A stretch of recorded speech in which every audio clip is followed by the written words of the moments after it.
আসসালামু আলাইকুম আপুরা এবং সবাই কেমন আছেন? আজকে আমাদের এখানে জুম্মার নামাজের দিন। এটা কালকের ভিডিও। কোথায় যাচ্ছে রকেট? বাংলাদেশে? রকেটটা কোথায় যাচ্ছে? বাংলাদেশে? আদনাবু, রকেটটা কি বাংলাদেশে যাচ্ছে? ছোটবেলায় রকেট মানে এভাবে উঠতে দেখেছি বাংলাদেশে। সবসময় বলতাম এটা রকেটটা কোথায় যায়? এখানেও সেম। রকেটটা কোথায় যাচ্ছে? বাংলাদেশে? আমাদের কিচেন গার্ডেনের মানে প্রস্তুতি চলছে এই সামারের জন্য। তো এই যে আপনাদের শ্রদ্ধেয় কাজল ভাই আছে, চড়ুই পাখি থাকে।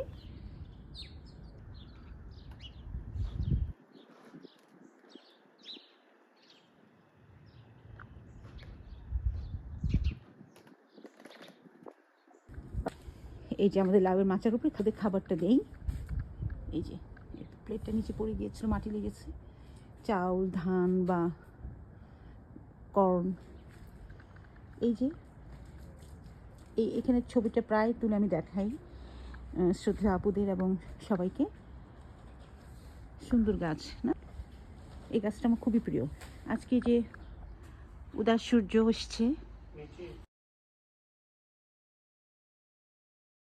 আপনাদের কাজল ভাই এটা করেছেন। অবশ্য বুদ্ধিটা আমার অনেকদিন ধরে ক্যাটক্যাট করছি যে এখানে এটা দিলে মানে ঘাস আসবে না, আমরা সুন্দর করে হাঁটতে পারবো। আর পাশে কটা লাইট লাগাবো, উপরে কাঠের গুঁড়া দেওয়া হবে। এখানে ইট দিয়ে ছোট ছোট ঘর বানানো হবে, মানে এইভাবে বক্সের মতন সিমেন্ট দিয়ে, তারপর মাটি দিয়ে মরিচ, নানান রকম মরিচ, টমেটো, ঢেঁড়স, শসা, পুদিনা পাতা ইত্যাদি লাগাবো ইনশাল্লাহ। এটা হচ্ছে লাউ গাছের মাচা। অনেক লাউ ধরেছে গত 4 বছর আলহামদুলিল্লাহ। ওই যে চড়ুই পাখি বসে আছে, আমি তো চাল দিয়ে এসেছি। ওই যে চড়ুই পাখি বসে আছেন, আমরা চলে গেলে ওনারা এসে ওনাদের খাবারটা খাবেন ইনশাল্লাহ। তো আজকের মতন বিদায় নিচ্ছি। পরম করুণাময় আল্লাহ তাআলার কাছে দোয়া করছি, পরম করুণাময় আল্লাহ তাআলার কাছে দোয়া করছি আমরা যেন পৃথিবীর সকলে ভালো থাকি। আল্লাহ হাফিজ।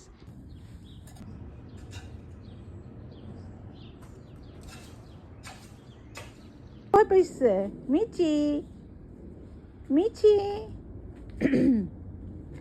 মিচি ভয় পাইছে, মানে পাশের বাসার কুকুর ওরা ডাকছে, মিচি ভয় পাচ্ছে।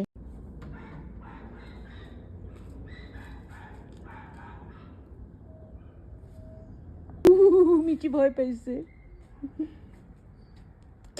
মিচি ভয় পাইছে, দেখছো? কই যায় মিচি, তুমি ভয় পাইছো? ওই যে ওই যে মিচি ভয় পাইছে। এখানে ধনিয়া পাতা গাছ লাগাবো, তবে অনেকগুলি ইট কিন্তু